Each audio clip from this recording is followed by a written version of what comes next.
로마서 4장 9절부터 12절까지 있습니다.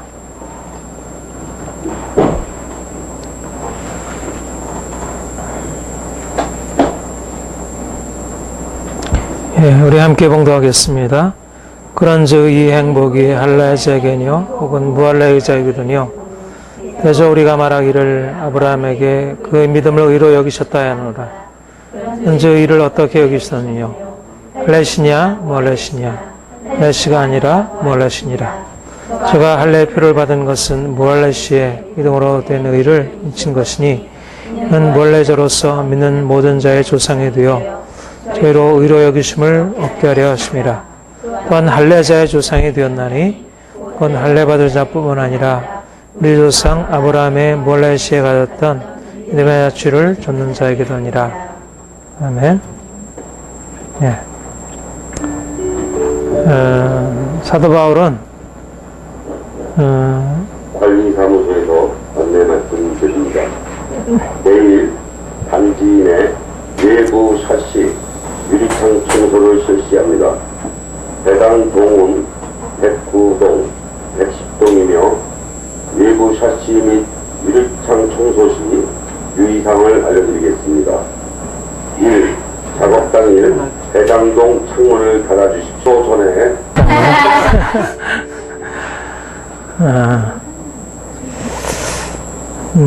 믿음으로 의롭다 함을 받는다는 것에 대해서 얘기하면서 지금 믿음의 조상 아브라함을 들어서 예로 설명을 하고 있죠. 그래서 이제 4장 1절 이하에 보면 육신으로 우리 조상된 아브라함이 무엇을 얻었다리요. 만약 아브라함이 행위로서 의롭다 여기심을 얻었으면 자랑할 것이 있으려니와 하나님 앞에서는 없느니라. 성경이 무엇을 말하느뇨? 아브라함이 하나님을 믿음에 이것이 저에게 의로 여기심 바 되었느니라. 그러니까 아브라함이 어떻게 하나님 앞에 의롭다함을 받았느냐? 행위가 아니라 믿음으로 의로 여기심을 받았다. 창세기 15장의 사건을 들어서 그 하늘에 있는 별들을 보이면서 하나님이 아브라함에게 네 손을 저 별들과 같이 많게 하리라. 그런 약속의 말씀을 주셨을 때 아브라함은 하나님의 약속의 말씀을 믿음으로 받아들였고 하나님이 그것을 의로 여기셨다. 그렇게 얘기했어요. 그런데 이제 이어서 그 6절, 7절, 8절, 9절, 8절까지 얘기하고 9절에 이어서 이제 그 일한 것이 없이 하나님께 의로 여기심을 받는 사람들의 행복에 대해서 죄의 용서함 받고 죄 없이함을 받는 행복에 대해서 다윗의 시편을 인용하고요. 그런데 이런 죄 용서의 축복, 의롭다함을 받는다는 것은 이 칭의의 축복은 죄 용서를 할 수 있어요. 죄 용서. 하나님의 진노, 경건치 않은 자이고, 그래서 하나님의 진노 아래 있는 자가 하나님께 그 죄로 받아 마땅한 형벌에서 벗어나서 죄 용서함을 받는 것, 죄 용서를 받고 그 형벌에서 벗어남을 받는 것, 이것이 이제 칭의라 할 수 있는데, 이 칭의의 은혜가 누구에게냐? 할례자에게냐 아니면 무할례자에게느냐? 왜 이런 질문을 할까요? 바울이 왜 이런 질문을 중간에 이렇게 집어넣고 있습니까? 당시에 이것이 논쟁이 되었던 것입니다. 그렇죠? 우리가 그 갈라디아서에 보면 이 할례를 비롯한 많은 율법의 행위들이 하나님 앞에 의로 여기심을 받고 의롭다함을 받는 데 있어서 필수적인 조건이라는 율법주의자들, 유대주의자들의 이제 강한 주장들이 있었고, 그것이 오직 믿음으로 의롭다함을 받는다는 이 사도 바울의 복음과 정면으로 부딪혀 그것을 반대하고 나섰던 것입니다. 이것이 당시에 말하자면 바울 사도로 대표되어지는 이방인의 사도잖아요. 그러니까 이방인의 베드로도 야고보도 다 믿음으로 의롭다를 받는다 하지만 이제 베드로나 야고보 같은 경우에는 유대인들을 향해서 선교하기 때문에 이제 그 믿음과 율법을 이렇게 날카롭게 대비시켜야 할 이유가 별로 없었는데 이방인들에게는 그들은 율법이 없는 자들이고 그들에게 율법을 요구한다는 것은 오히려 믿음에 있어서 많은 장애물들을 그 앞에 놓는 것과 같은 것이었어요. 그래서 이방인의 사도인 바울에게 있어서는 율법 없이, 율법의 행위 없이, 할례나 여러 율법의 행위들의 조건 없이 믿음으로 하나님 앞에 선다고 하는 이 복음의 가르침이야말로 굉장히 중요한 것이었어요. 그런데 당시에 유대인들, 당시에 유대주의자들에게 있어서는 이 사도 바울의 가르침, 오직 믿음으로 의롭다를 받고 율법의 행위는 상관이 없다. 그것은 의롭다함을 받는 데 있어서 전혀 관계가 없다고 하는 이 가르침이 굉장히 위협적으로 또 굉장히 잘못된 것으로 여겨졌고, 그래서 이것에 대해서 강력한 반발을 하면서 이제 사도 바울의 가르친 복음을 계속 뒤엎으려고 하는 그런 시도들이 있었어요. 그래서 이제 우리 사도행전 15장에 보면 사도 바울이 곳곳에서 가르치는 모세의 율법으로 의롭다를 받는 게 아니라 오직 예수 그리스도를 믿는 믿음으로 의롭다를 받는다는 이 가르침에 대해서 바리새인들 중에서 이제 회심한 이제 그리스도인들이 아니다. 모세 율법이 중요하다고 하는 것을 이제 가르치면서 사도 바울이 가르친 그런 것들과 정면으로 부딪히고 그것이 이제 예루살렘 공의회로 소집이 되는 이런 일들까지 있었죠. 바로 이제 그런 맥락에서 사도 바울이 지금 바울의 대적자들, 복음 오직 믿음으로 말미암아 의롭다함을 받는다는 이 복음에 대해서 반대 주장을 펴고 있는 사람들을 지금 염두에 두면서 이 행복이 할례자에게는요, 아니면 무할례자에게도요, 이제 그렇게 이제 질문을 하고 있는 거죠. 거기 그 앞에도 그 얘기를 했었죠. 사실 그 앞에 3장 30절에 보면 할례자도 믿음으로 말미암아 또한 무할례자도 믿음으로 말미암아 의롭다 하시 하나님은 한 분이시니라. 그러니까 사도 바울이 할례자도 무할례자라고 이제 그렇게 할례자와 무할례자를 넘어서서 믿음으로 의롭다를 받는다는 이 주장을 할 때는 당시에 많은 사람들이 우리가 하나님 앞에 서는 데 있어서 할례는 반드시 필요하다는 그런 많은 사람들의 주장을 지금 반박하고 있는 것입니다. 그러면서 이제 요 9절 이하에서 펼치고 있는 논증을 보면요, 이렇게 얘기를 하고 있어요. 대저 우리는 말하기를 아브라함에게는 그 믿음을 의로 여기셨다 하노라. 그런즉 이를 어떻게 여기셨느냐? 할례시냐 무할례시냐? 할례시가 아니라 무할례시니라. 무슨 말이죠? 아브라함이 믿음으로 의롭다함을 여기심을 받았다는 그 말씀은 창세기 15장에 나오는 말씀이에요. 아브라함에게 후손이 없었고, 그래서 내가 하늘의 별들과 같이 후손을 많게 하리라고 하는 약속의 말씀을 주셨고, 아브라함이 그 말씀을 믿음으로 하나님께 의롭다 얘기를 받았어요. 그리고 할례에 관한 말씀이 나온 것은 17장에 나오는 말씀.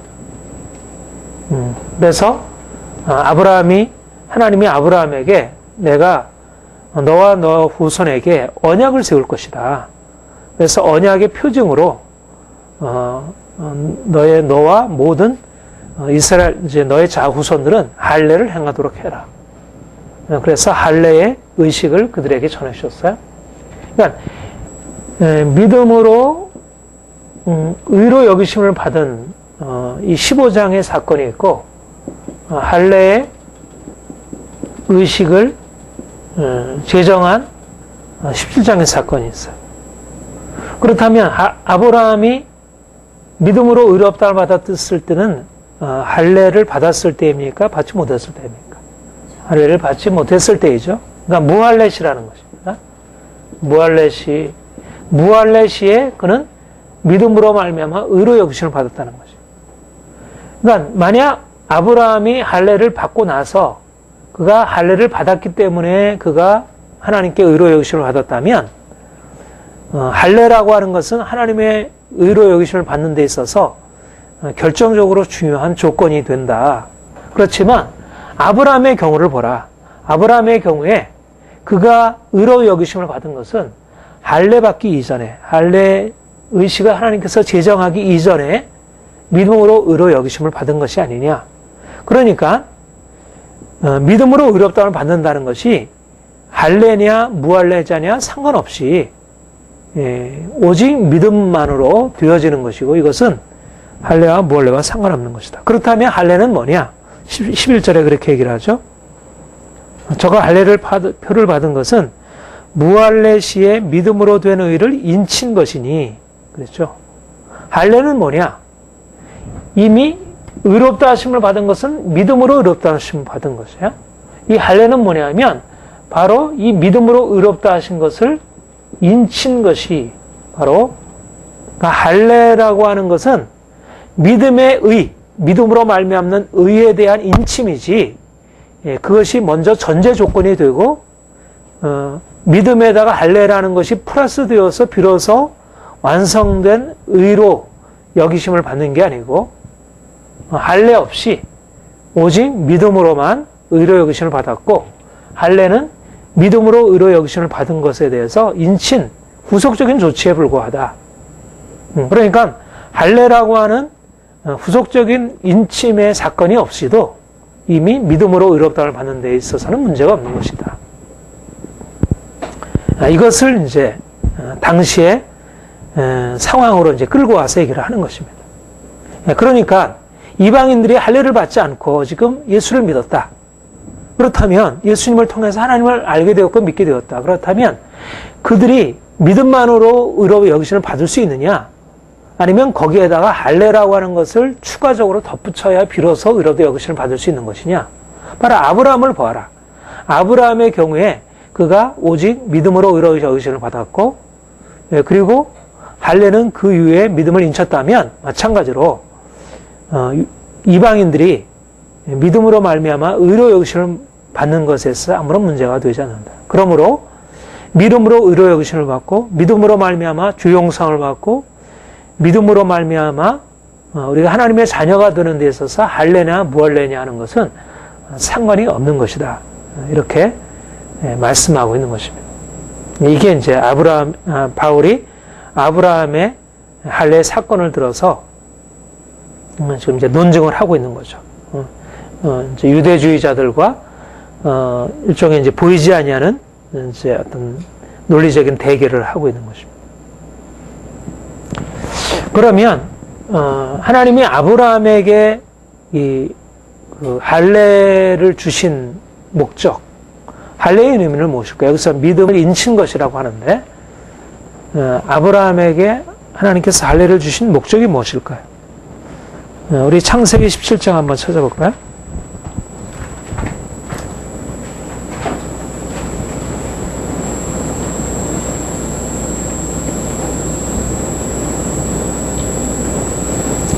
네, 7절부터 11절 우리 한번 같이 읽어봅시다. 시작. 내가 내 언약을 너와 내 후손 사이에 세워서 영원한 언약을 삼고 너와 네 후손의 하나님이 되리라. 내가 너와 네 후손에게 너의 우구하는 이 땅 곧 가나안 일경으로 주어 영원한 기업이 되게 하고 나는 그들의 하나님이 되리라. 너는 또 아브라함에게 이르시되 그런즉 너도 내 언약을 지키고 내 후손도 대대로 지키라. 그중 남자는 다 할례를 받으리라. 이것이 내 언약이니라. 너는 양피를 베어라. 이것이 너의 언약의 표징이니라. 할례는 무엇이라 얘기를 합니까? 언약의 표징이라 얘기를 하고 있어요. 언약의 표징. 할례는 언약이란 말은 무슨 말이겠습니까? 언약이라는 말은 하나님과 이스라엘 백성들의 맺은 그 관계, 나는 너희의 하나님이 되고 너희는 내 백성이 된다는 그런 하나님과 이스라엘 사이에 아브라함 후손들 사이에 맺은 인격적인 관계를 의미하는 거죠. 언약이라는 것. 우리가 부부 결혼할 때 부부 간에 결혼 서약을 하죠. 어떤 인격적인 우리의 책임성을 서로 간에 이제 지고 삶을 시작하는 것이에요. 관계를 시작하는 거예요.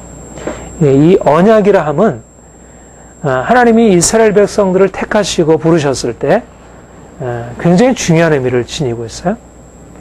하나님이 이제 나는 너희의 하나님이 되고 너희는 내 백성이 되고. 그건 무슨 말이에요? 나는 너희의 하나님이 되리라고 하는 말은 하나님이 이제 그들을 보호하시고 그들을 지켜주시고 그들에게 축복을 내려주시고 그들을 위해서 모든 약속하신 그 모든 은총과 축복을 부으시겠다고 하는 약속이에요. 그렇죠? 그 하나님이 그가 행하시고자 하는 그의 사랑과 긍휼과 놀라운 축복을 그들에게 부으시는 것입니다. 그렇다면 언약의 상대자인 그 아브라함의 후손들 이스라엘 백성들이 하나님께 대하여 행할 일들은 무엇이에요? 하나님 말씀을 지켜 행하고 그분을 신실하게 섬기고 그분을 따라 행하는 것이에요. 말하자면 서로 정말 인격적인 어떤 신뢰의 관계, 서로 간에 존중하고 신뢰하는 그런 관계가 성립이 되는 것입니다. 하나님과에서. 이거 얼마나 놀라운 특권이에요. 하나님이 피조물 된 인간에게 아브라함을 택하여 부르시고 그냥 복만 쏟아 부어주는 것이 아니라 그들과의 관계 안으로 들어갔다는 거예요. 관계 안으로 들어가셔서 그들에게 책임을 주시는 거예요. 그런데 이제 한편으로 그들에게 책임을 하나님께서 져주시고 또 하나님이 그들로부터 그러한 것을 요구하셔요. 그러니까 언약의 관계 안에 들어간다는 것은 너무너무 놀라운 축복이에요. 그러니까 할례라고 하는 것이 가지고 있는 의미는 그 할례 그 자체가 가지고 있는 어떤 특별한 의미가 아니고 할례를 통해서 그 언약을 상기시켜 주는 것입니다. 나는 너희의 하나님이 되고 너희는 내 하나님이 되리라. 여러분 이렇게 우리가 예를 들면 뭐 부부간에 이제 결혼 서약을 하잖아요. 그리고 반지를 교환하고 어떤 이게 이제 언약의 표징이죠. 반지라고 하는 것은 그렇죠. 요즘에 뭐 반지 그런 거 잘 안 하기도 하지만 아무튼 표징으로서 그런 언약의 선물을 교환을 해요. 그러면 그 언약의 표징으로서의 반지 그 자체가 의미 있는 게 아니라 나는 너에게 속해 있고 당신은 내게 속해 있다는 그런 서로 간의 언약의 그 내용이 중요해요. 그렇죠? 그러니까 내가 언약을 맺고 내가 상대방에 충실하고 상대방이 나에게 충실하는 그 언약의 관계가 이어질 때 그 반지는 의미가 있는 것들이에요.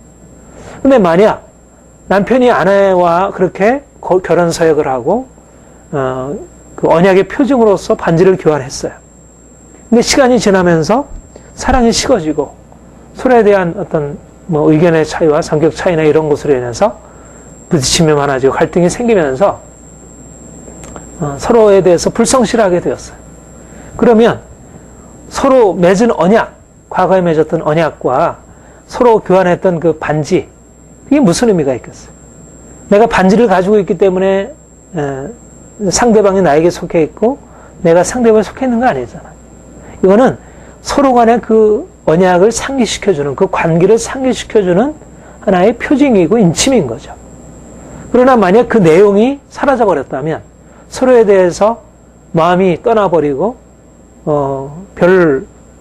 상대방에 대한 어떤 책임을 지고 싶은 마음이 없게 되어진다면 그러면 언약의 표징 자체는 의미가 없어져 버리는 거예요. 할례가 그러한 것입니다. 할례의 표징이라고 하는 것은 할례라고 하는 것은 언약의 표징이에요. 말하자면 아브라함이 이미 하나님의 말씀을 듣고 순종하여 갈대우르를 떠났어요. 출 메소포타미아를 했어요. 그리고 하나님께서 그에게 약속하실 때 그가 믿음으로 아멘하고 응답했어요. 그러니까 그 믿음의 하나님과 이미 맺은 하나님이 아브라함을 불러 택하셨고 또 아브라함은 믿음으로 그에게 응답하신 관계 안에서 이미 그 안에 어떤 내적인 인격적인 관계가 형성이 된 거예요. 그리고 하나님은 그 이제 언약을 분명히 말씀하시고 언약의 표징으로서 할례라고 하는 의식을 제정하고 아브라함과 그의 후손은 이제는 그런 언약의 표징인 할례를 이제 계속 행하게 되었어요. 이스라엘 백성들이 이제 계속 이런 이제 할례를 베풀게 되었고. 그런데 금방 얘기한 대로 할례라고 하는 언약의 표징이 의미 있으려면 그 안에 담겨 있는 언약, 하나님과의 관계에 있어서 하나님의 그 사랑을 받아들이고 하나님의 약속을 내가 믿음으로 인정하고 그리고 내가 그분께 신실하게 그분을 따라 행하게 될 때 그것이 의미가 있어요. 그런데 만약 이스라엘 백성들이 하나님과의 언약을 잊어버리고 하나님의 약속을 인정치 않고 그들이 언약에 불성실하게 자기 뜻대로 행하게 된다면 그 할례는 어떻게 되겠습니까? 언약의 표징은 더 이상 언약의 표징의 역할을 할 수가 없는 거예요. 그것은 언약은 있지만 이미 언약이 더 이상 언약이 아니게 돼버린 것이에요. 그 표징이라는 그 껍데기 형식을 가지고서는 아무런 것도 주장할 수 없는 거죠. 그러니까 믿음의 의를 인친 것으로서 할례가 의미가 있는 것이 믿음의 의가 사라져버리는 상황에서는 할례라고 하는 것은 무의미한 것이 되어버리는 것이죠. 예. 이렇게 얘기를 할 수 있을 거예요. 우리, 사무엘상 17장 한번 보세요. 우리가 잘 아는, 다윗의 그 골리앗 장수, 블레셋 장수 골리앗을 쳐서 죽이는 사건입니다. 근데, 이제 다윗이, 그 블레셋 장수 골리앗을 죽이기에 앞서서, 그가 그 전장에 나와 있는 형들에게 그 아버지의 심부름을 가지고 와 보니까, 이제 블레셋 장수가 사람들이 막 이렇게 고함치고 막 그랬을 때 사람들이 다 두려워하고, 벌벌 떠고 있는 것이요. 그랬더니 26절에 그렇게 얘기를 하고 있어요. 다윗이 곁에 있는 사람들에게 말하여 가로되 이 블레셋 사람을 죽여 이스라엘의 치욕을 제하는 사람에게는 어떠한 대우를 하겠느냐? 이 할례 없는 블레셋 사람이 누구 간데 사실은 하나님의 군대를 모욕하느냐? 다윗이 뭐라고 그 블레셋 장수 골리앗을 지칭하고 있죠? 이 할례 없는 블레셋 사람, 그렇게 얘기를 하죠. 할례를 받지 않은 무할례자라는 거예요. 그리고 또 보세요. 36절 보세요.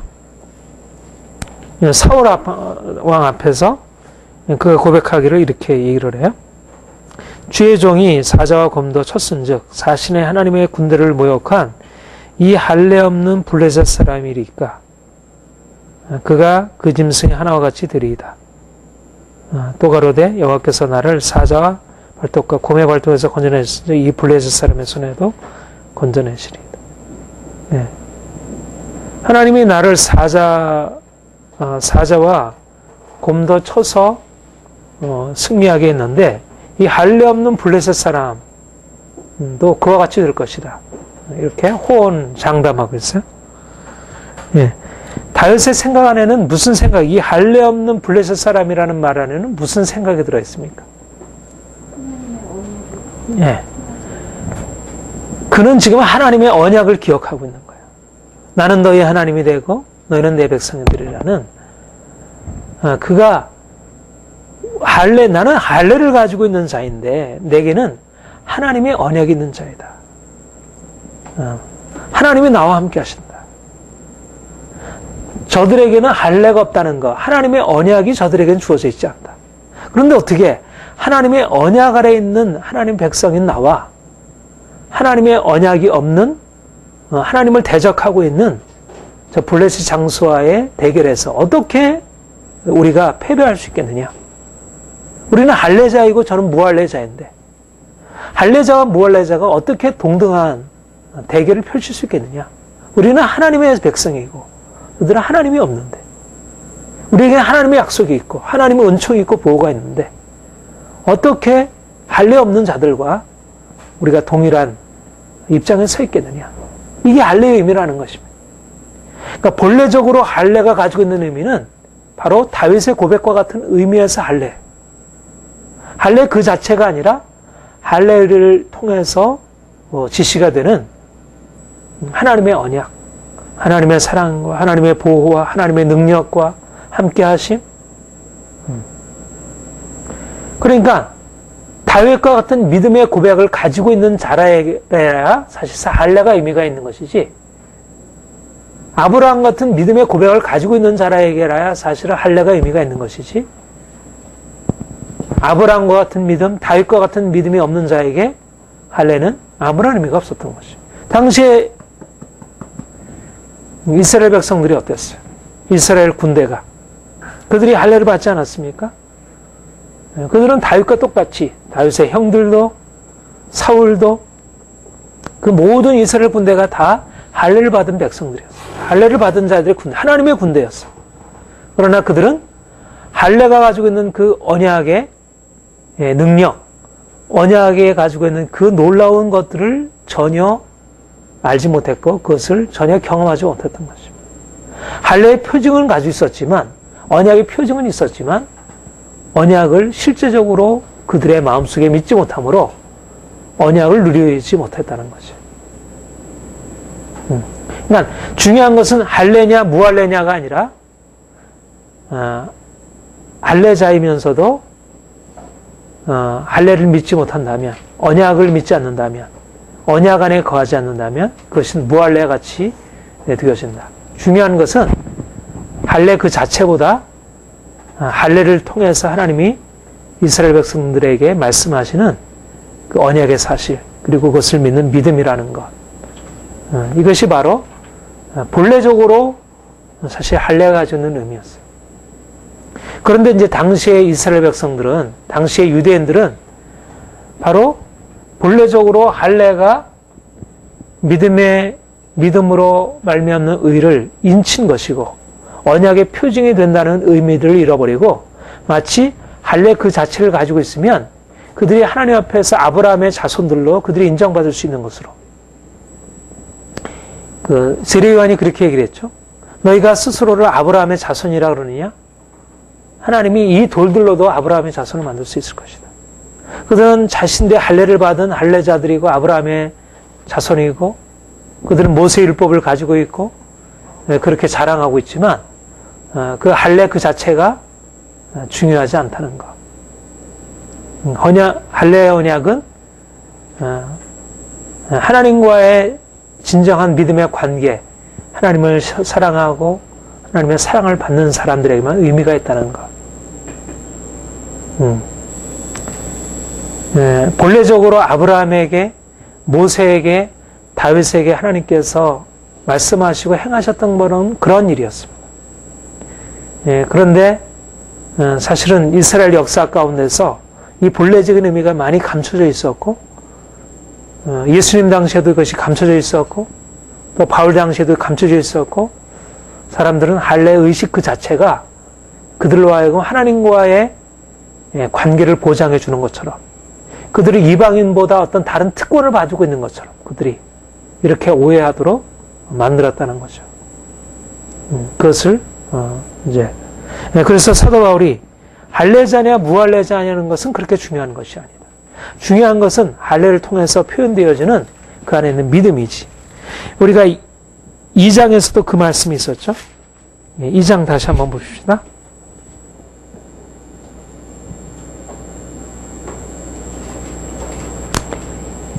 2장 25절부터 29절까지 같이 읽어볼까요? 시작. 내가 율법을 행한즉 할례가 유익하나 만일 율법을 범한즉 내 할례가 무할례가 되느니라. 그런즉 무할례자가 율법의 제도를 지키면 무할례를 할례와 같이 여길 것이 아니라 또한 본래 무할례자가 율법을 온전히 지키면 의문과 할례를 가지고 율법을 범하는 너를 판단치 아니하겠느냐. 대저 표면적 유대인이 유대인이 아니요 표면적 육신의 할례가 할례가 아니라 오직 이면적 유대인이 유대인이며 할례는 마음에 할지니 신령에 있고 의문에 있지 아니한 것이라. 그 칭찬이 사람에게서 아니요 다만 하나님에서입니다. 예. 표면적 육신의 할례가 할례가 아니라 이면적 유대인이 유대인이 할례는 마음에 할지니 신령에 있고 의문에 있지 아니한 것이라. 이스라엘 백성들이 할례를 가지고 자랑하고 그러나 실상은 그들의 마음속에 하나님을 믿는 믿음이 사라져버리고 믿음이 없으니까 믿음에 따른 삶의 열매도 없고 이방인들과 똑같이 아니 이방인들보다 더하게 그들이 죄악 가운데 행하는 것에 대해서 사도 바울이 그것은 무할례와 똑같다. 오히려 그런 할례를 받지 않았지만 믿음으로 말미암아 율법에 선한 행위를 행하는 사람들이 오히려 하나님 앞에 의로 여기심을 받을 수 있다. 이렇게 논증을 하는 것이죠. 네. 하나님의 생각과 사람들의 생각이 이렇게 다르다는 것을 보여줘요. 그러니까 사람들은 겉으로 드러난 행위, 할례라고 하는 의식적인 행위,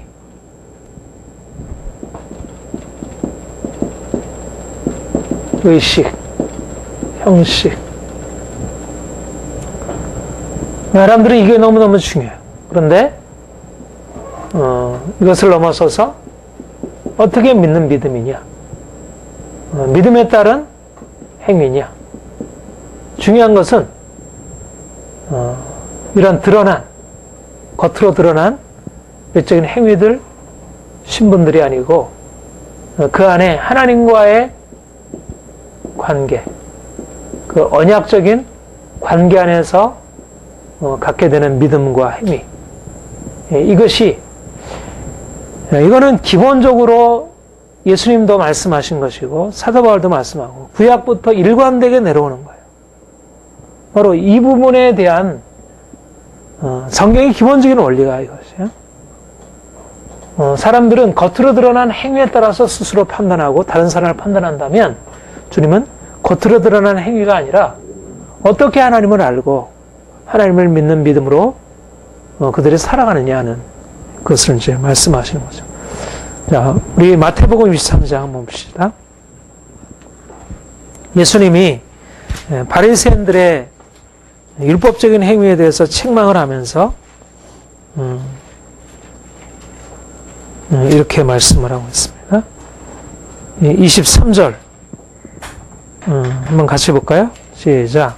활신지저 외식하는 서기관들과 바리새인들이여 너희가 박하와 회향과 근처의 11조는 들이되 율법에 더 중한 바 의와 인과 신은 버려도다. 그러나 이것도 행하지 말고 저것도 말고. 예. 바리새인들의 문제는 뭐예요? 그들이 박하와 회향과 근처의 11조는 들이되 율법에 더 중한 바 겉으로 나타나는 행위들은 가지고 있지만 율법에 명하는 바 더 중한 바 의와 인과 신 믿음에 따른 삶의 행위들. 구약의 선지자들의 비판도 그것이었어요.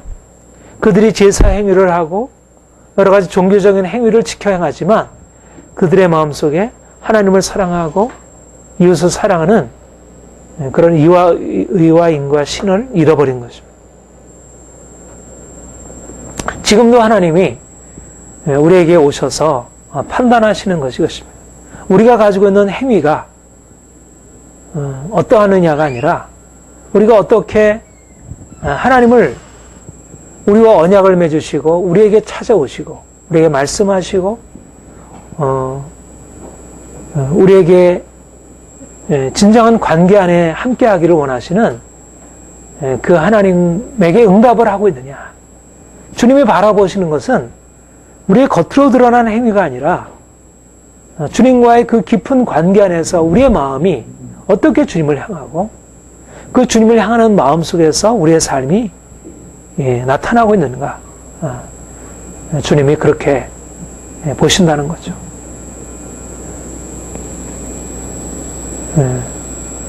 사실 우리가 세상을 살아갈 때 우리가 주님을 믿는다는 것이 바로 이런 이제 전환이 일어나는 거예요. 우리는 다 눈에 보이는 것, 우리가 속해 있는 어떤 외적인 형식들, 제도들, 이런 것에 익숙해 있어요. 거기에 따라서 자신을 이해하고 또 다른 사람을 이해하고 그것에 따라 판단을 하고 또 판단을 받고. 그런데 하나님은 그런 어떤 우리의 외적인 것이 아니라 하나님과의 관계 안에서 우리가 처해 있는 우리의 모습, 그것을 보시고 판단하시고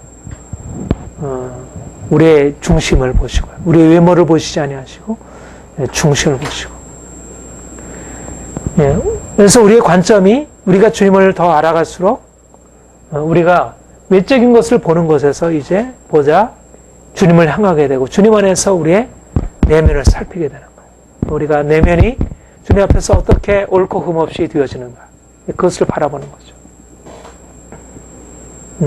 그렇게 되면 우리의 삶에 이제 하나님이 함께 하시는 그 은총이, 우리가 할래나 무할래냐 하는 인간적인 어떤 외적인 제도들, 형식들에 매어 살게 되면 하나님의 살아계신 능력들이 우리의 삶에 들어오지 않아요. 근데 이것을 넘어서서 우리가 믿음이냐 불신앙이냐 믿음이냐 하는 이 문제로 우리가 들어가 살게 되면 결국 하나님의 언약의 은총이 우리의 삶에 머물게 되고, 거기에 아브라함과 같은 하나님의 축복, 또 다윗이 경험한 그런 하나님의 놀라운 능력의 경험들이 우리의 삶에 일어나고 예수님께서 경험하신 하나님의 임재 안에서 살아가게 되는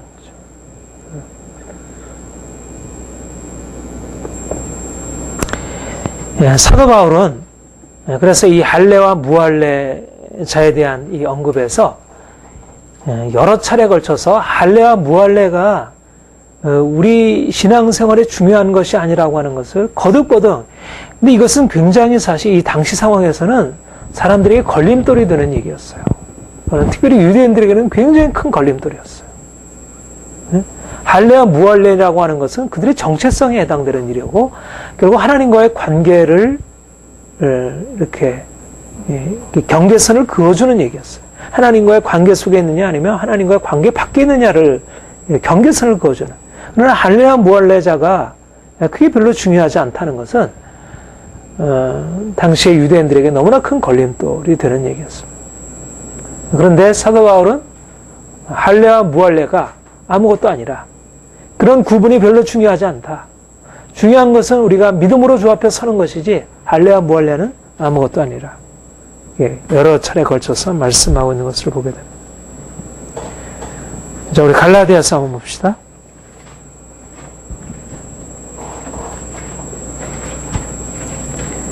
갈라디아서 5장. 보세요.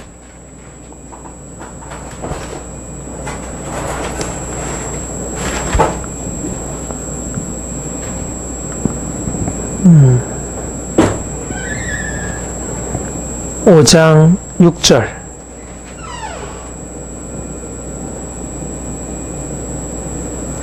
우리 같이 걸 볼까요? 시작. 그리스도 예수 안에는 할례나 효력이 없대. 예, 할례나 무할례는 효력이 없다.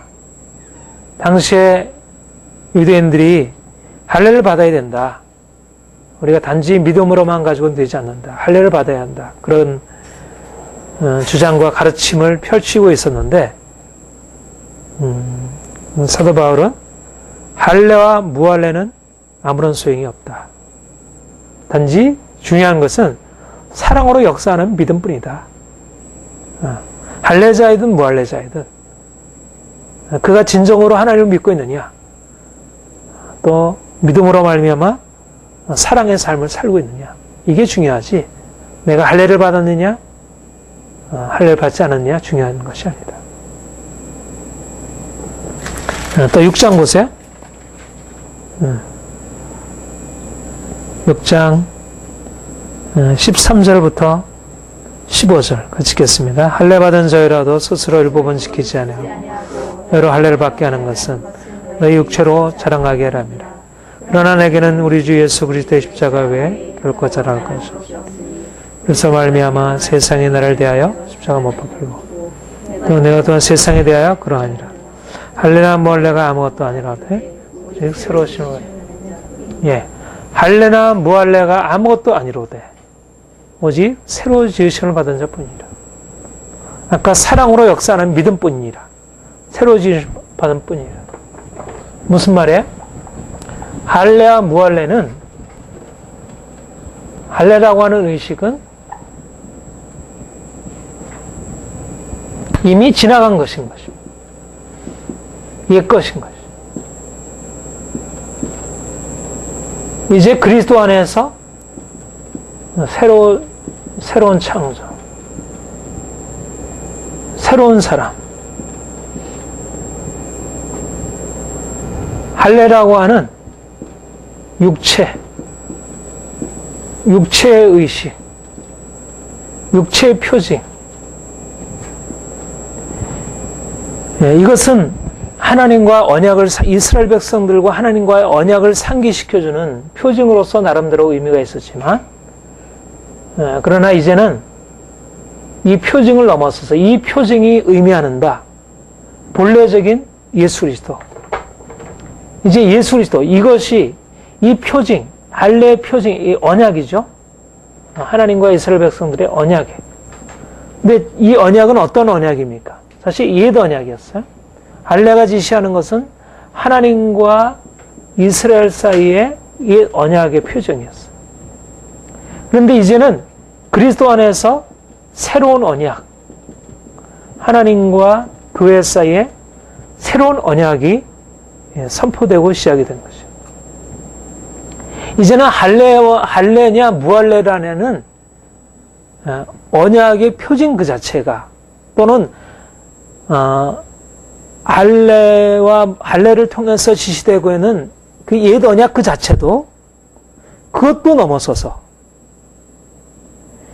언약의 표징만이 아니라 언약 그 자체도 넘어서서 이제는 그리스도 안에서의 새 언약, 새로 지으심을 받은, 이제 예수님께서 모든 죄와 사망의 권세를 파하시고 죽으시고 다시 부활하신 오직 예수 그리스도의 십자가, 그분의 십자가와 그의 부활로 말미암는 이 새로운 창조, 이게 새롭게 열린 것이. 이제 하나님이 아브라함에게 제정하라 하시고 율법에서 기록하고 있는 그런 옛 언약의 할례로서는 이것은 하나님과의 관계를 맺는 데 있어서 의미가 없다는 거예요. 중요한 것은 예수 그리스도를 믿음으로 말미암아 내가 새 사람 되고 내가 그리스도 안에서 그와 맺은 하나님과의 온전한 관계 안에서 살아가느냐 그렇지 않느냐가 중요하지, 옛 언약에서 있었던 그런 하나님과의 관계, 그보다 더 실제적인 관계가 여기서 열렸다는 거예요. 그러니까 놀라운 선언이죠. 그러니까 중심이 뭐예요? 중심은 예수 그리스도의 십자가라는 거예요. 십자가 외에는 내가 자랑할 것이 없어요. 그러니까 할례와 무할례라고 하는 것은 십자가 앞에 그 가치가 무의미하게 되는 거예요. 그 가치가. 물론 유대인이냐 이방이냐고 하는 차이가, 할례자냐 무할례라고 하는 차이가 폐기되는 건 아니에요. 그렇죠? 할례자로서의 유대인들의 하나님이 허락하신 독특한 기업이 있고 독특한 어떤 은사와 임무와 사명이 있어요. 유대인들에게 주신 하나님의 특별한 은총이 있어요. 축복이 있어요. 기업이 있어요. 그러나 그것은 육체에 속한 것이, 그것이 예수 그리스도 안에서 나타나는 그 하늘의 영광과 그 축복, 십자가에서 드러난 그 엄청난 새로운 창조의 영광을 다 드러낼 수 없다는 것입니다. 그래서 이 할례와 무할례를 넘어서서 이제는 유대인이냐 이방인이냐를 넘어서서 이제는 무엇에 집중을 해요?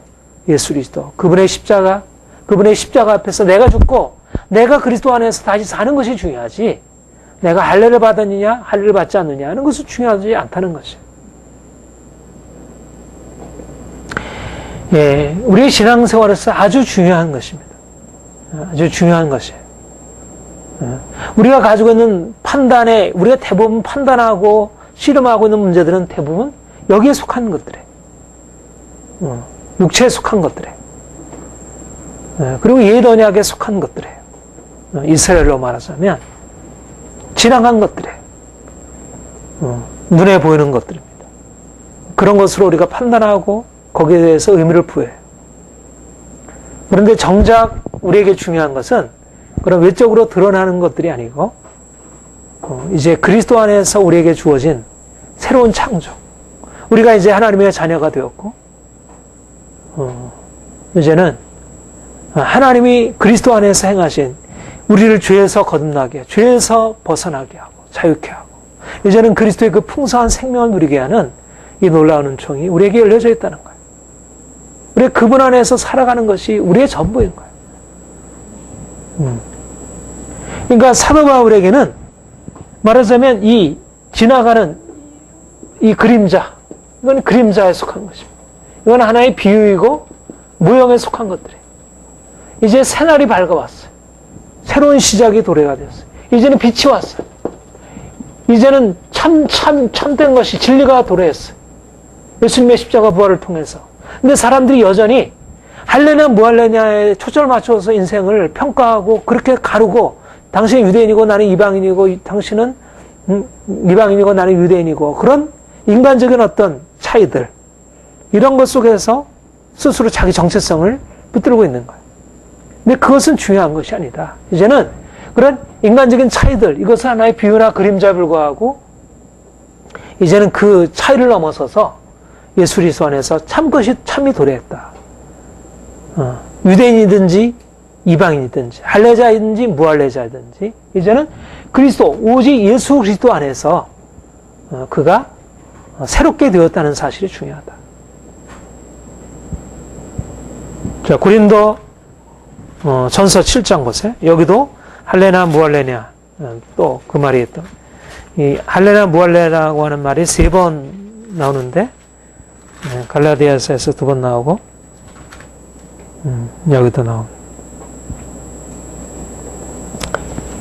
18절부터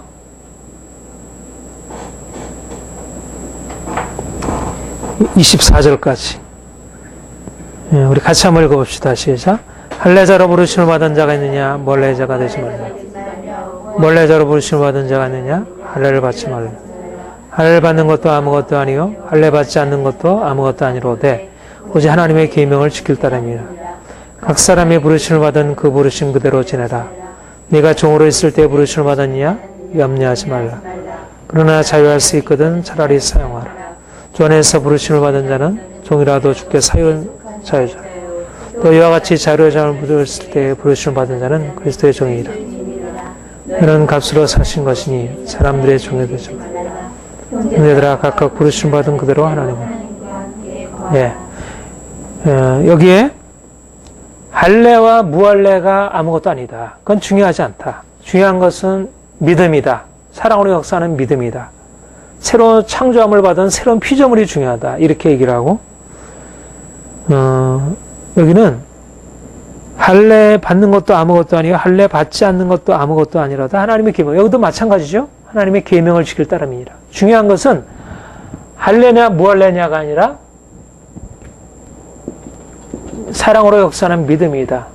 하나님의 계명을 지키는 것이다. 새로운 창조다. 이거는 다 지나가는 거란 이게 다 육에 속하 있는 거고. 그러니까 할례자가 무할례자가 될 필요가 없고 무할례자가 꼭 할례자가 될 필요가 없다는 거예요.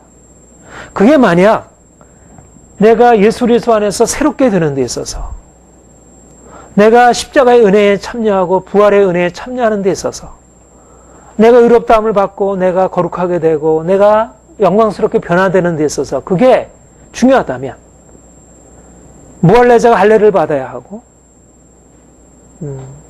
이방인이 유대인처럼 되어야 하지만 그게 중요하지 않기 때문에 굳이 무할례자가 할례를 받을 필요가 없고 또 할례자가 무할례자처럼 될 필요가 없고 그냥 부르심을 받은 그대로 거하라. 그냥 그 있는 그대로 거하라. 유대인은 유대인대로 있으면 되고 이방인은 이방인대로 있으면 되고 그거는 하나님이 그냥 고유하게 주신 하나의 개인적인 특성의 차이지 그게 결정적으로 하나님 앞에 서는데 장애가 되지 못한다. 예, 그런 것이 그게 중요하지 않다. 이렇게 얘기하면서 또 그걸 뭐에다가까지 적용을 시키죠? 예, 자유냐냐 종이냐, 자유자냐 종이냐도 그렇다는 것입니다. 이것도 육체에 속한 이분법이라는 거예요. 자유자냐 종이냐 하는 것은 할례자냐 무할례자냐, 이 관계, 상호간에 사실은 좋아하기 어려운 관계이고, 이 한 가지를 인정한다면 한 가지는 인정하기 어려운 관계예요. 그런데 하나님 앞에서는 할례자나 무할례자나 자유자나 종이나 별 차이가 없다는 거예요. 그거는 중요한 것은 할례자냐 무할례자냐 하는 차이가 아니고, 자유자냐 종이냐 하는 차이가 아니고, 내가 자유이냐 노예냐 하는 차이가 아니고, 중요한 것은 내가 어떻게 하나님을 믿고 있느냐, 내가 어떻게 믿음으로 살아가느냐, 어떻게 하나님의 계명을 지키느냐, 그게 중요하지. 내가 그리스도 안에서 진정한 자유를 누리고 있느냐, 내가 정말 그리스도께 내가 종으로 살아가느냐, 그게 중요하지. 중요한 것은 우리 하나님과 우리와의 관계지, 주님과 우리와의 관계지, 내가 가지고 있는 외적인 신분, 외적인 나의 형편들, 이런 것은 중요한 것이 아니다. 말하자면 우리의 가치관을 바꾸는 것입니다. 무엇이 중요하냐 하는 것을 바꾸는 것이. 우리는 대부분 인생의 의미를 여기다 두고 살아가는 거야. 할례자냐 무할례냐. 당시의 사람들이 유대인이냐 할례자냐 무할례자냐, 이 구분은 너무너무 중요한 거야. 그러니까는 어느 정도였어요? 베드로도 하나님이 그 음식을, 그 속된 음식을 먹으라고 그랬을 때, 나는 그 부정한 음식을 먹을 수 없습니다. 근데 그 의미는 뭐였어요? 이방인들한테 가라 그랬던 거지. 고넬료한테 가라는 거였잖아. 만약 근데 그 하나님의 환상이 없었다면 그가 가는 것에 굉장히 주저했을 거예요. 그 말은 무슨 말입니까?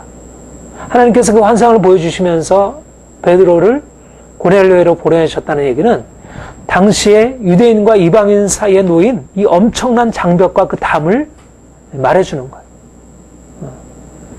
그들은 같은 공간 안에, 이렇게 같은 사회 안에 살고 있었지만 그들은 전혀 교제가 없었고, 그들이 함께 교제하고 식사하고 대화한다는 것은 그 자체가 곧 하나님의 계명을 어기는 것으로 여겨졌던 거죠. 그런데 하나님이 베드로에게도 이방인에게 나아가서 그들과 하나 될 것을 말씀하셨고, 특별히 베드로를, 이 바울을 통해서는 유대인이냐 이방인이냐 할례자냐 무할례자냐는 게 중요하지 않다.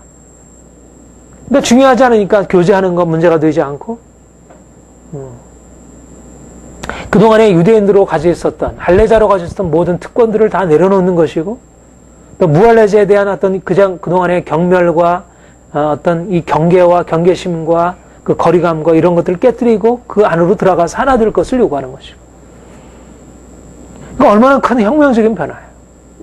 말하자면 이 구분 자체가 깨어지고 이제 그리스도 안에서 새로운 관계 안으로 들어갈 것을 요구하는 거예요. 그러니까 새로운 가치관이 생기는 거죠. 새로운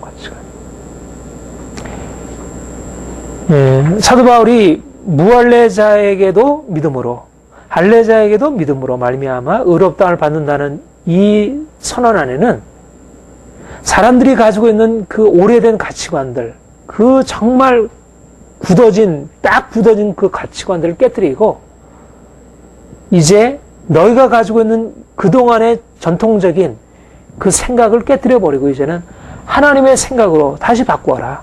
중요한 것은 그 구분이 아니다. 너희의 이제까지 가지고 있었던 그 구분이 아니고 예수 그리스도 안에서 새롭게 다시 자신을 바라보고 또 상대방을 다시 바라보는 것이죠.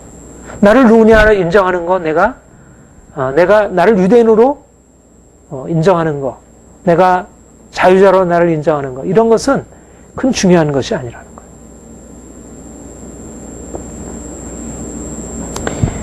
거예요. 갈라디아서 3장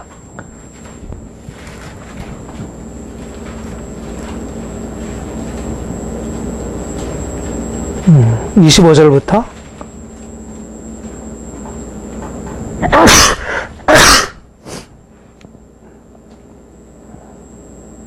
29절 같이 읽겠습니다. 믿음이 오는 후로 우리가 선생하지 않도다. 너희가 다 믿음으로 말미암아 그리스도 예수 안에서 하나님의 아들이 되었으니 너는지 그리스도와 합하여 세를 받은 자는 그리스도로 옷 입은 자니라. 너는 유대인이나 헬라인이나 종이나 자주자나 남자나 여자 없이 다 그리스도 예수 안에서 하나이라. 너희가 그리스도에게 속한 자면 아브라함의 자손이요 약속대로 여업을 입을 자네. 네. 유대인이나 헬라인이나 종이나 자유자나 남자나 여자나 없이 다 그리스도 안에서 하나이라. 혁명적인 선언이죠. 바로 이런 관점 때문에 중요한 것은 이런 인간적인 육체에 속해 있는 이런 질서와 제도들과 이런 분리와 나눔이 아니라 예수 그리스도 안에서 얻은 바 새로운 신분, 새로운 정체성이라고 하는 이것이 결국 우리의 삶을 근본적으로 바꿔놓은 것입니다. 이게 바로 자유자와 종 사이의 그 관계를 바꿔놓은 것이에요. 오히려 자유자와 종이 아무것도 아니다고 하는 이 관점이 오히려 자유자와 종과의 관계를 바꿔놓은 거예요. 잘못된 질서를. 사람들은 기독교가 이 세상의 질서에 대해서 혁명적인 것은 뭐냐면 옛날부터 이건 굉장히 부당한 질서잖아요. 자유자와 종의 관계는. 특별히 요즘에는 더 그렇죠. 그래. 인권의 관점에서 보면. 그런데 요즘처럼 혁명의 논리를 가지고 종이 자유자, 왜 너만 자유를 누리냐? 왜 나는 억압을 당하고? 이런 식으로, 그, 폭력으로 이 자유를 다시 빼앗아서 자기도 자유를 갖겠다는 이런 논리가 아니고요. 어떻게 이 자유자와 종 사이의 평등이 가능하게 됐냐면, 자유자와 종이 아무것도 아니다. 그건 중요한 게 아니다. 중요한 것은 우리가 그리스도 안에서 하나님의 자녀가 되었다는 것이 중요한 것이다. 이런 새로운 관점이 오히려 종과 자유자를 평등한 관계로 바꿔준 것이에요. 남자와 여자의 관계도 마찬가지고. 그러니까 기독교가 들어간 곳에 민주주의가 생겨나고 이 평등한 인간관계가 성립할 수 있었던 것은 그 자체를 중요하게 여긴 게 아니고 중요한 것은 이 인간적인 관계 이 자체가 중요한 게 아니라 예수 그리스도 그분 안에서 우리에게 열려진 이 새로운 창조 하나님의 계명을 지키는 것 이것이 중요하다는 사실을 깨닫게 되면서 이 관계 안에 근본적인 변화가 일어나게 된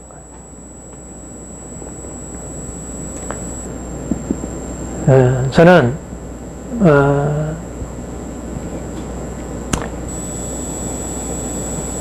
그 하나님이 우리의 생각, 우리의 관점을 근본적으로 바꾸시길 원하신다고 믿습니다. 사도 바울의 이 생각, 할례자나 무할례자가 아무것도 아니고 하나님의 계명을 지키는 것, 사랑으로 역사하는 믿음이 중요하다는 이 관점, 또 그리스도 안에서 할례자와 무할례자가 또 남자와 여자가 종과 자유자가 하나가 된다는 이 관점, 이 새로운 관점이 우리 인생을 정말 근본적으로 바꿔주는 거예요. 근데 아직도 우리는 너무나 이렇게 눈에 보여지는 남자냐 여자냐 종이냐 자유자냐 내가 얼마나 소유하고 있느냐 소유하고 있지 못하냐는 이런 인간적인 차이들과 이런 것에 있어서 너무 큰 의미를 부여하고 그걸 가지고 씨름을 하는 거예요. 거기에 따라서 자기 자신을 이해하고 그것을 가지고 뭔가를 바꾸어 하려고 해요.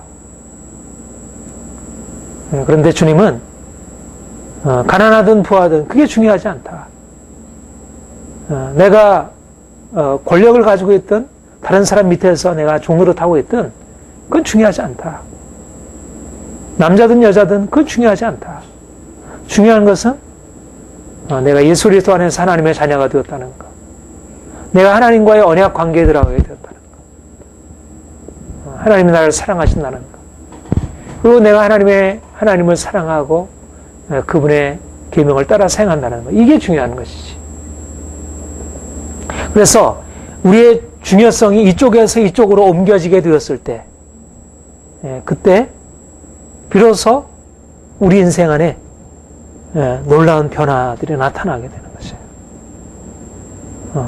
이게 진짜예요. 이쪽이 진짜예요. 우리는 이쪽이 진짜라고 생각하고 여기에다가 모든 포커스를 여기다 걸고 씨름하고 행하지만 진짜는 여기는 이건 하나의 그림자에 불과하다는 것이에요.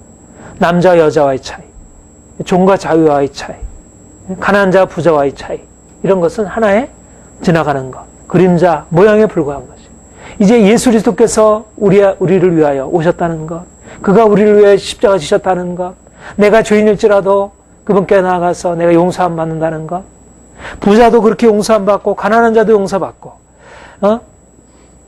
세상에서 높은 자도 그렇게 죄인으로서 주님의 용서를 체험하고, 낮은 자도 죄인으로서 주님께 용서를 체험하고, 높은 자나 낮은 자나 할 것 없이 모두 다 결국 우리 하나님 앞에서 죄인으로 용서를 받고 그가 새로운 삶을 살아가야 된다는 것, 이것이 중요하다는 것. 여기에 인생의 진정한 의미가 놓여있다는 것입니다. 이게 자유선언이에요. 이게 자유예요. 다른 게 자유가 아니고 바로 이게 자유예요. 우리가 이 땅에 살면서 이러저러한 것들이 우리를 복잡하게 해요. 이런 관심들이 우리를 복잡하게 나누게 해요. 할례자냐 무할례자냐, 종이냐 자유자냐, 남자냐 여자냐, 가난한 자냐 부한 자냐 하는 것이 우리를 복잡하게 만들어요. 그런데 우리가 예수 그리스도 안에 들어가서 오직 믿음으로 우리를 받아주시는 그 하나님을 바라보게 되면 모든 삶은 너무너무 단순한 거예요. 리차드 포스터의 그 심플 라이프라는 책이 있는데 우리가 믿음 안으로 들어가게 되면 너무너무 단순해지는 거예요. 우리 골로새서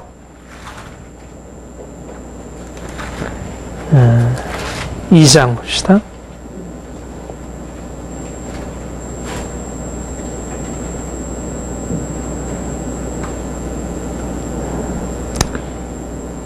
예, 2장 11절 12절 같이 읽겠습니다. 시작. 그래서 너희가 손으로 받지 않은 할례를 받았으니 곧 육체에 머무는 것이요 그리스도의 할례니라. 너희가 세례로 그리스도와 함께 장사한 바 되고 죽은 자들 가운데서 그를 일으키신 하나님의 역사를 믿음으로 합니다. 우리가 예수 안에서 손으로 하지 아니한 할례를 받았으니,